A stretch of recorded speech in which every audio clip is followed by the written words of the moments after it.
Buenas tardes, esto es una vez más el comentario positivo. En esta tarde vamos a, no sé si tú lo estés viendo en la mañana, en la tarde o por la noche. Yo lo estamos grabando por la tarde y estamos el día de hoy con el tema. Vamos a hablar del tema de biografías. Vamos a empezar biografías de cristianos que dejaron historia, que dejaron huella. Muchas veces hablamos de muchos cristianos, pues por nombrar a alguien, a Juan Calvino, a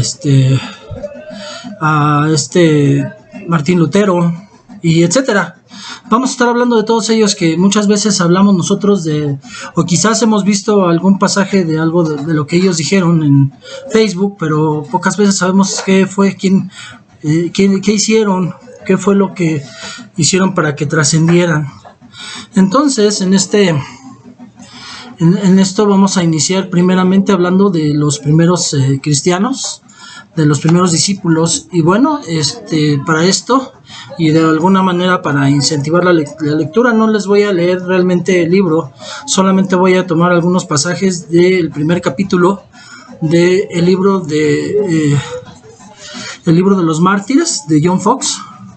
Es uno de los principales libros, y a mí me llegó mucho a mi corazón, entendiendo que muchas veces, y aún hasta a mí me tocó llegar a hablar, a predicar al respecto de que somos la generación del tercer día, y que siempre el Señor Jesús deja lo mejor para el final.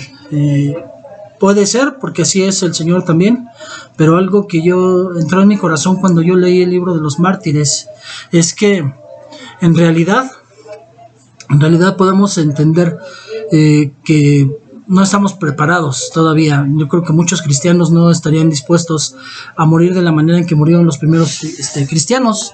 Aquí vemos en el libro de los mártires, vamos a acomodar un poco más. En el libro de los mártires vemos la vida de Esteban y de los otros discípulos, más bien la muerte, porque no habla de toda su biografía, pero habla de su muerte, y después empieza a hablar en los periodos de la historia. Ojalá que tengan o les nazca el interés por conocer el libro y que puedan adquirirlo y puedan leerlo. Les va a hablar de muchas cosas. A mí, en mi corazón me mostraba, yo muchas veces en alguna ocasión, en algunas ocasiones enseñaba que como en la selección mexicana o en un campeonato de fútbol, pues el director técnico mete a sus mejores jugadores en la final. Cuando llegan a la final meten a los mejores jugadores que tienen, porque van con todo para poder tener un campeonato. Y finalmente vemos que los primeros cristianos estuvieron dispuestos a cosas que hoy los cristianos acomodaticios que tenemos hoy, que tienen un pie en el mundo y un pie en la iglesia, que hablan de la hipergracia, que dicen que como donde abundó el pecado, sobreabundó la gracia, y hablan de que mientras más se peque, más perdón va a alcanzar uno, y es una mentira. Una vida diferente, una vida realmente comprometida con el evangelio, una vida que estuvieron dispuestos a llevar hasta sus últimas consecuencias estas personas, y ese es el ejemplo que nos dan. Entonces, cuando yo vi la manera en que murió Esteban, en que quisieron matar a Juan, porque Juan no murió cuando lo torturaron con aceite, que de hecho vamos a hablar en otro día directamente de Juan, pero el ver que a Pedro lo crucificaron de cabeza porque él no se sentía digno de morir como su maestro, me hace pensar si hoy el cristiano de hoy, el cristiano que en la manera en que lo estamos viendo hoy, viviendo el cristianismo, estaríamos dispuestos a llegar hasta las últimas consecuencias como lo hicieron ellos, si estaríamos dispuestos a morir por nuestro maestro. Y yo creo que no, la verdad es que no creo. Hoy vamos a leer un poquito, unas porciones de este libro va a ser la introducción a estos temas donde vamos a hablar de cristianos que trascendieron. ¿Por qué? Porque es importante para nosotros voltear a ver a ellos, porque realmente si es verdad, y yo veo que sí, porque las señales nos están mostrando que así es, que ya estamos en los últimos tiempos. El Señor Jesús dijo que checáramos las señales, que iba a haber señales, y ya hemos visto muchas señales que nos están demostrando que ya el regreso de nuestro Señor Jesucristo por su iglesia está pronto. Entonces, no sé, dice la Escritura que nadie sabe ni el día ni la hora, por lo tanto no sabemos cuándo, pero sí sabemos que está más cerca ya.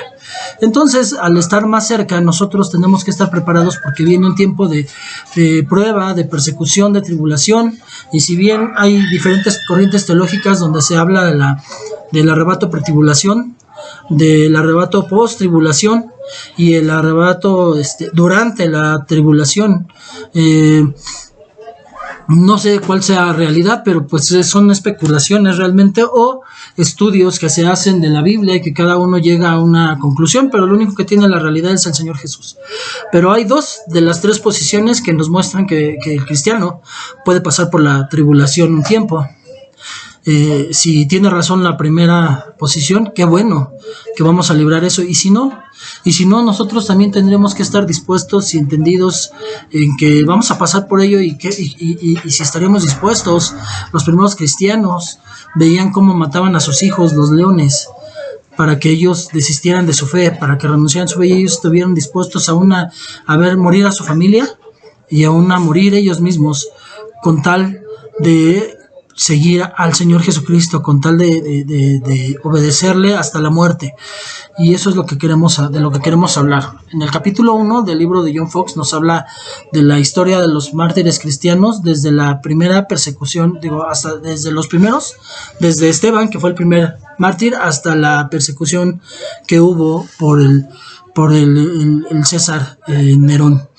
Y habla al principio de Cristo, de nuestro Señor, en el Evangelio de Mateo, que se centra que al oír la confesión de Simón Pedro, el cual antes que los demás reconoció abiertamente que Jesús era Hijo de Dios, y que viendo la mano que tenía, la mano providencial de su Padre en ello, que estaba dentro, el Señor, el Padre, lo llamó aludiendo a su nombre una roca. No le dijo piedra, le dijo roca, sobre la cual edificaría su iglesia. O sea, Jesús estaba hablando de sí mismo.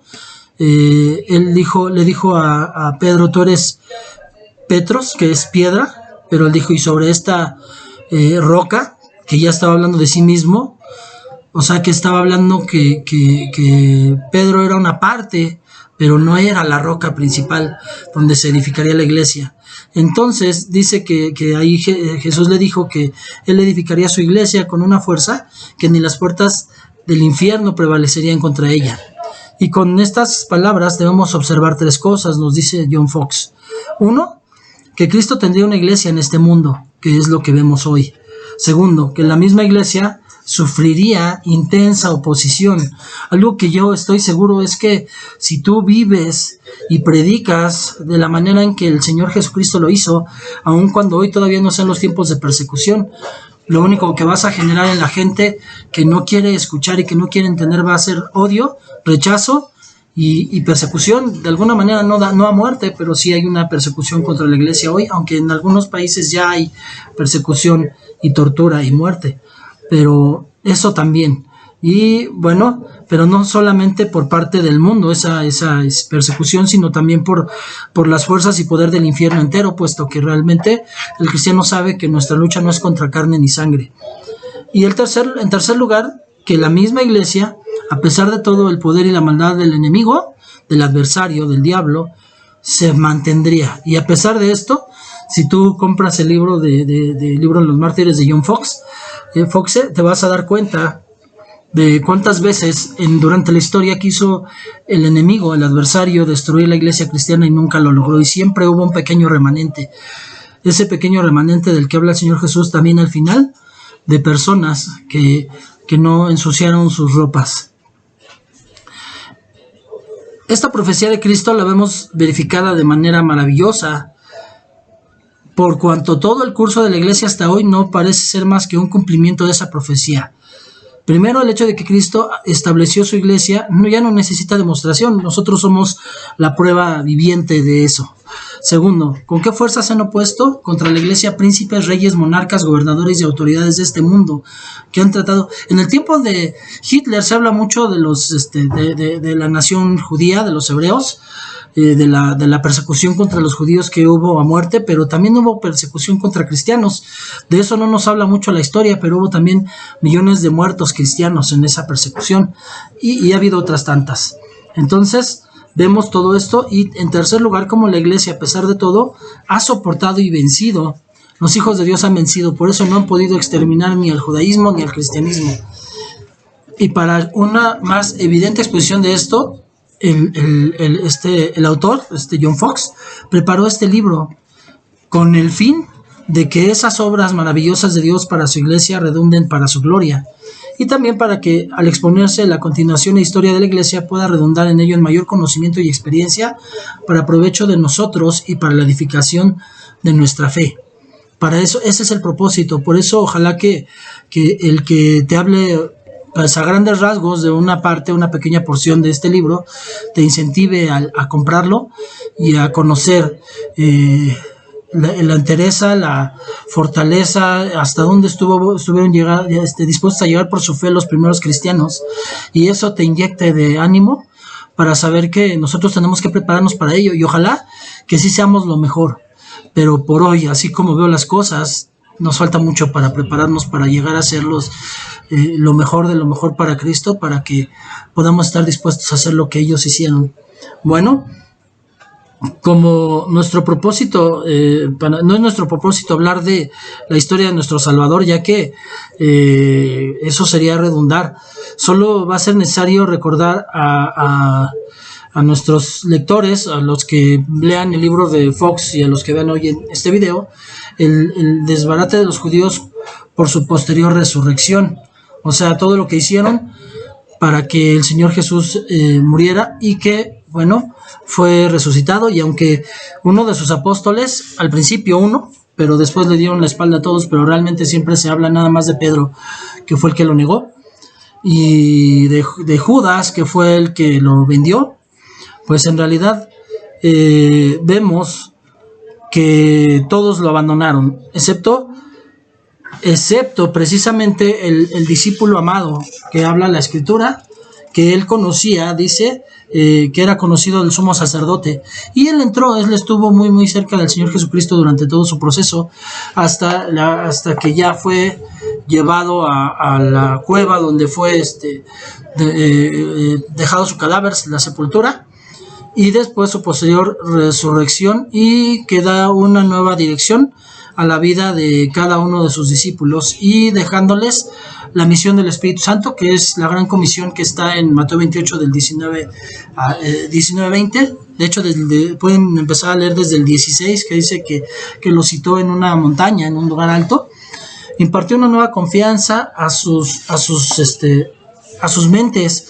Los poderes de los que fueron investidos les dieron confianza para proclamar su nombre, para confusión de gobernantes judíos y para asombro de los prosélitos gentiles, de muchos que empezaron primero obviamente convertidos al judaísmo, pero eran prosélitos, o sea, no nacidos judíos, pero que a la postre, al ver todo lo que había pasado con nuestro Señor Jesucristo, bueno, se convirtieron también. Entonces, hoy vamos a hablar del primer mártir, y lo que nos dice John Foxe es que San Esteban fue el siguiente mártir después del Señor Jesucristo.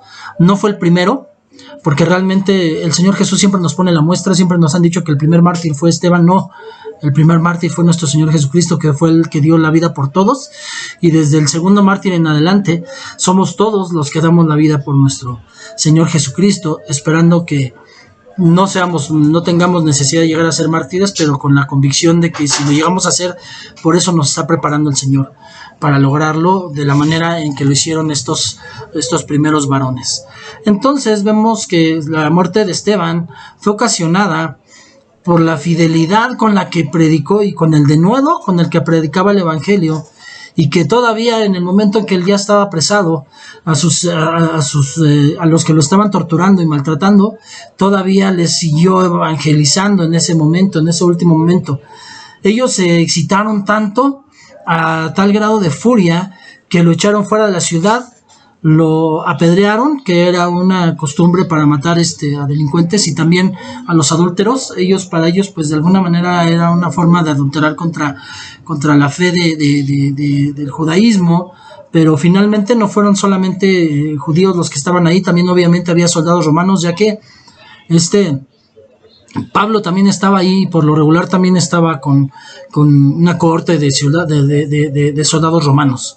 Obviamente Pablo en ese momento todavía Saulo de Tarso, todavía no tenía las cartas para poder ir a hacer la persecución, pero ahí también empezó su historia cuando él vio morir a Esteban. La época en que sufrió se supone generalmente que fue la Pascua siguiente a la de la crucifixión, o sea, en promedio más o menos un año después, y en la época de su ascensión en la siguiente primavera.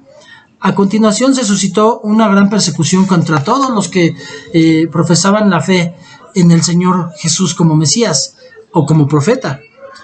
En el Evangelio de Lucas nos habla de que en aquel día se hizo una grande persecución en la iglesia que estaba en Jerusalén, y que todos fueron esparcidos por las tierras de los judíos y de Samaria, salvo los apóstoles. Ellos permanecieron en Jerusalén, y de hecho ellos eran los que desde Jerusalén guiaban a la iglesia.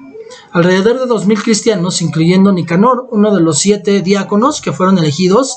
También por ahí estaba Felipe el Evangelista, que no es el mismo que Felipe el apóstol, no son el mismo.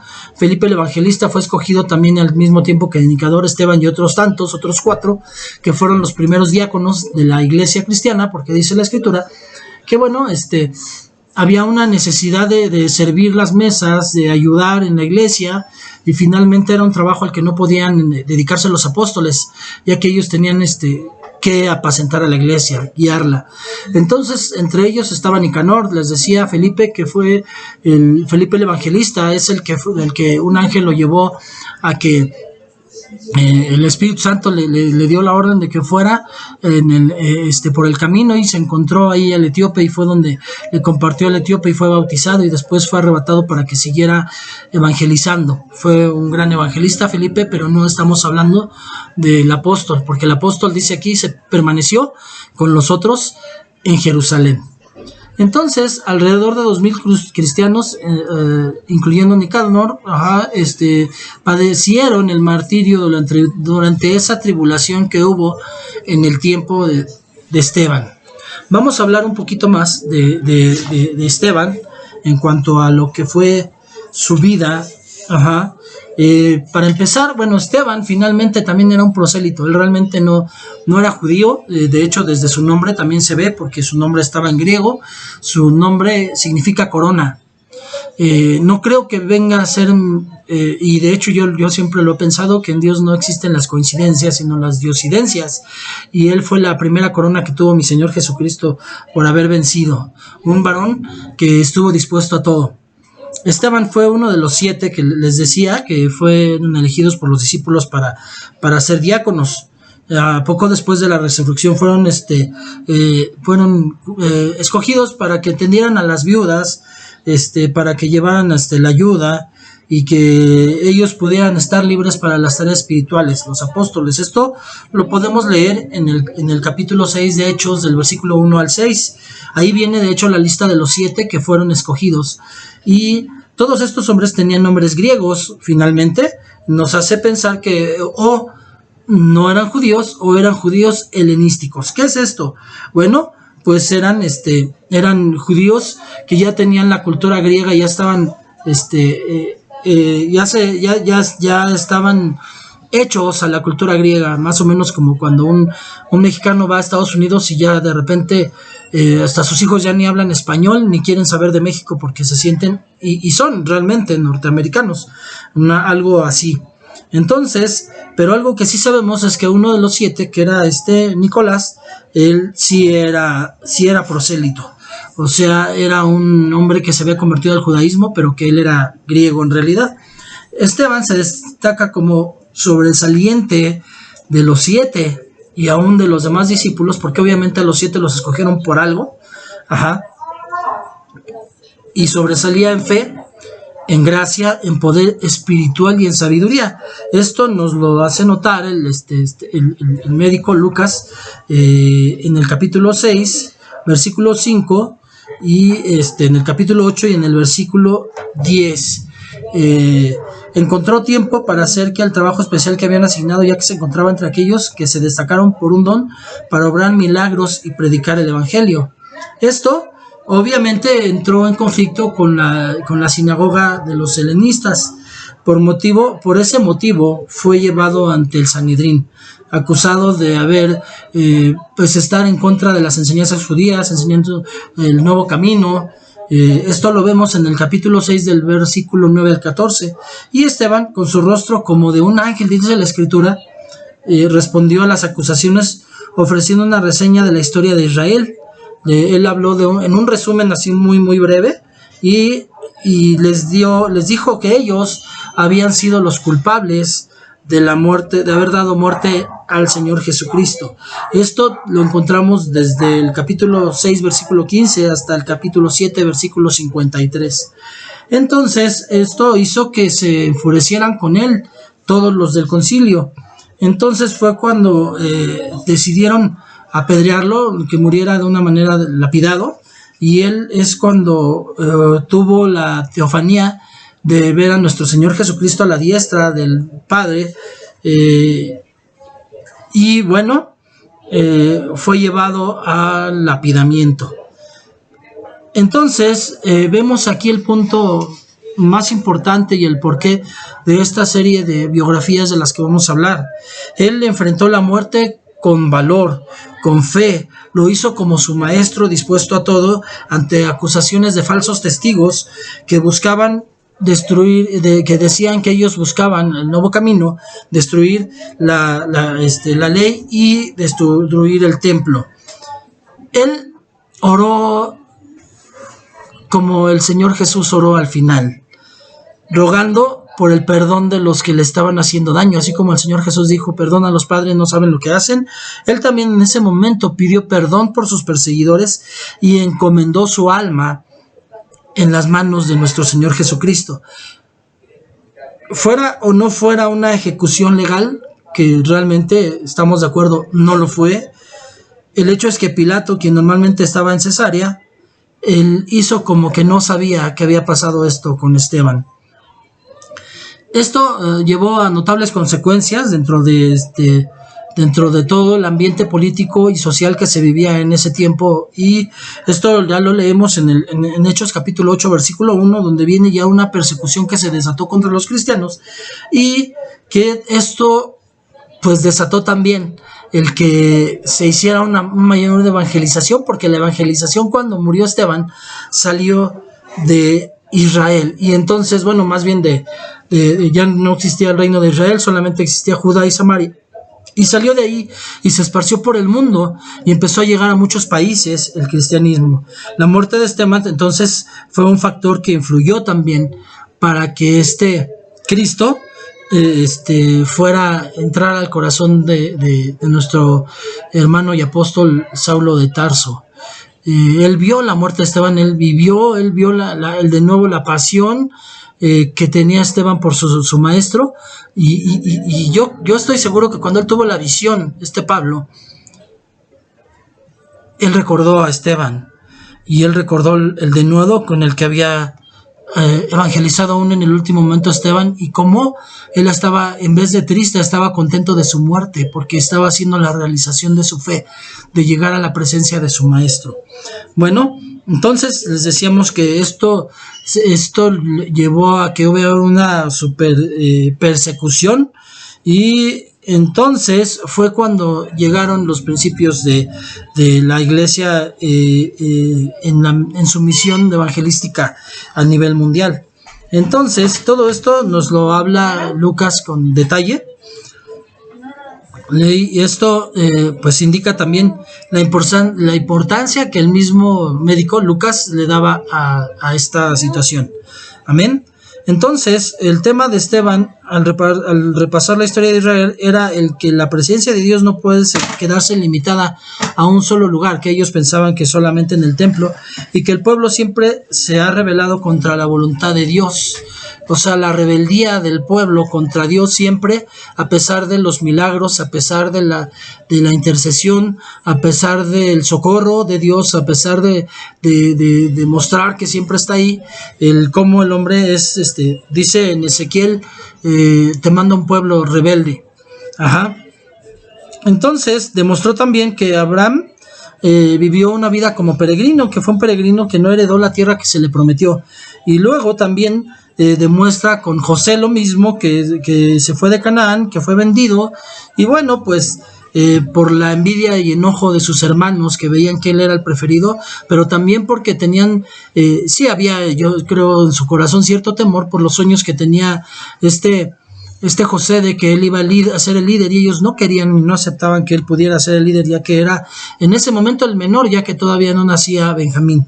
Y también demostró que Moisés fue rechazado por sus hermanos. Cuando se acercó a ellos para liberarlos, ellos inmediatamente dijeron: ¿quién te puso a ti por libertador? Ajá.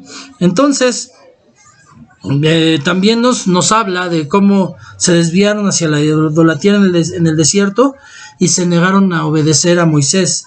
Esta idolatría obviamente lo siguió hasta el cautiverio en Babilonia, y nada más por la necedad de seguir teniendo los dioses terrenales. Para ellos en ese momento los dioses visibles. Hoy quizás estamos en un mundo en el que ya no está buscando la gente dioses visibles, pero también hay dioses invisibles. El dios dinero, que la Biblia nos habla como Mamón, el dios soberbia, el dios orgullo, y además hay muchos ritos que mucha gente no conoce y no entiende, que se están haciendo hoy a los Baales, que al entregar a ídolos, cuando llevamos a un templo donde hay ídolos, como en la iglesia tradicional, a nuestros pequeños, a nuestros bebés, a presentarlos, lo que estamos haciendo es entregarle a Baal a nuestros hijos. Y hay otras muchas cosas o formas de traicionar a Dios. Entonces vemos que también dentro de ese peregrinar en el desierto hubo un tabernáculo, que era el que representaba el acompañamiento de la presencia de Dios en los judíos, que nunca los dejó en ese tiempo en el que estuvieron en el desierto. En ese tiempo, bueno, el templo era solamente una carpa grande, muy bonita, sí, pero finalmente era una carpa hasta que llegaron y se sentaron ya en la tierra prometida, y entonces pudieron hacer el templo con los planos que el Señor les dio. Pero como el Señor no habita en casas hechas por manos, que eso lo vemos en Marcos 14:58, pero también nos lo dice Isaías cuando dice que si el cielo es mi casa y la tierra el estrado de mis pies, ¿para qué me construyen templos hechos por los hombres? Dios está en contra de los templos. Algo que tenemos que entender otra vez y redundar en ello es que hoy no existe ningún templo permitido por Dios. El único templo que fue permitido por Dios, y era a la manera del templo que está en el cielo, es el que estaba en Jerusalén, que fue destruido. Se va a volver a levantar, pero ya no va a ser con el respaldo de Dios, y ahí es donde se va a sentar el enemigo, haciéndose pasar por Dios. Entonces es un error que hoy a los lugares a donde nos reunimos le llamemos templo. El Señor Jesús dijo: mi casa será llamada casa de oración. Entonces nosotros, el lugar donde nos reunimos, nuestra cobertura, nuestro lugar, aunque cuando todo el mundo está acostumbrado a llamarle templo, no es templo.